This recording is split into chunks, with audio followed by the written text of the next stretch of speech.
Welcome back. In this video, we're going to be reviewing the BSCS Interpreting Data Strategy, referred to as I-squared. So this strategy has three main components. The first is to identify, right? So when you're presented with a graph or figure, you want to make some observations, right?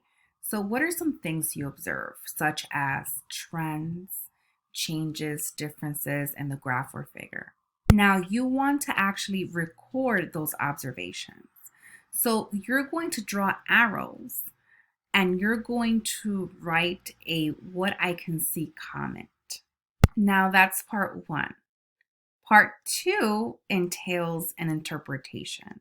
So your focus here is to explain each observation. And how do you go about doing that? Well, you just add a what I mean comment to explain each what I see that you've already recorded. And the third step is to write a caption, okay? So you're gonna write a brief description accompanying your graph or figure. Your topic sentence should describe what the figure shows, and you'll be connecting your what I see statements with your what it means to build your paragraph. Again, step one, identify. Step two, interpret. Step three, write a caption. All right, so let's take a look at an example. So step one, again, is to identify. As you can see, based on our example, we use a what I see statement to make an observation. So for this specific example, what I see is a peak in July, and you use an arrow to point to what you're referring to. Now in step two, we just layer on to step one. So instead of having a what I see, you actually layer on a what it means. So explain what your observation means. In this specific example, the what I see was a peak in July, and the what it means is the hottest average temperatures in the city happen in July. So it's your explanation. Now we're up to the caption, but we want to go over the caption one more time and just do a recap because it has different components in it. So component one, you want to make sure your topic sentence describes what the figure or graph is showing. In component two, you connect your what I see statements with your what it means to build your paragraph. So let's read a model. This graph shows the average temperature in a city over a year. There is an upward slope from February to July, showing that there is an increase in the average temperature during these months. There is a downward slope from July to December, which means the average temperature decreases during this time.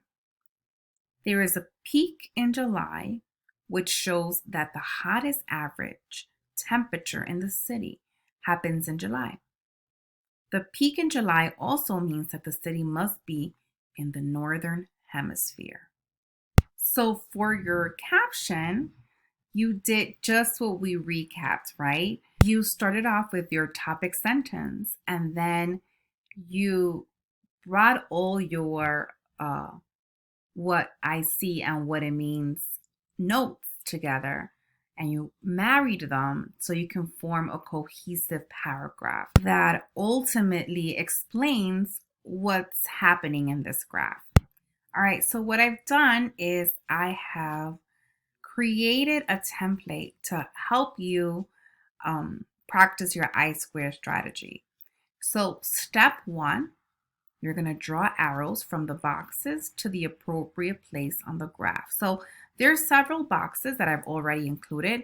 They have the what I see in white and what it means in yellow. And all you pretty much have to do is draw that arrow to point to it in the actual graph. Once you do that, you're actually going to start filling in the boxes. So you're going to jot down what you see first, okay? So you're going to note what you see first. That's step one. You're going to do all the white boxes first. And then once you do the what I see, you can move on to the yellow boxes, which are the what it means, the interpretation part. Now, I've added 4 boxes, but if you need to add more, that will be step 3. Feel free to add more if you have more noticings that you want to explain. And same goes for the opposite. If you only have 3 things, that's totally fine. So don't hold yourself to the number of boxes. Just truly, carefully observe the graph and write down what you notice, right? Write down what you identify.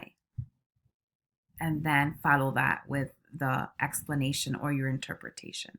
Now, the first example is a nice warm-up. You can do it on your own and check in with a group or with your teacher.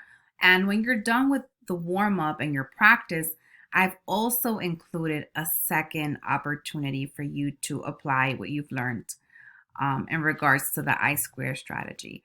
And the graph is a little bit more complex, so it's a little bit more challenging, but you're going to follow the same 3 steps, right? You're going to, number 1, identify. So you're going to fill in the white boxes first, and you're going to draw arrows, right, from the white box to the location on the graph that you're referring to. And when you're done with that, you're going to fill in the box with your text, right, noting what you identify. And once that is done, once you have completed your identification component, you can then layer on the second part, which is what it means, the explanation, which is represented by the yellow boxes. Okay? Good luck with this. You guys are more than ready to tackle this challenge, and I wish you the best of luck. Take care.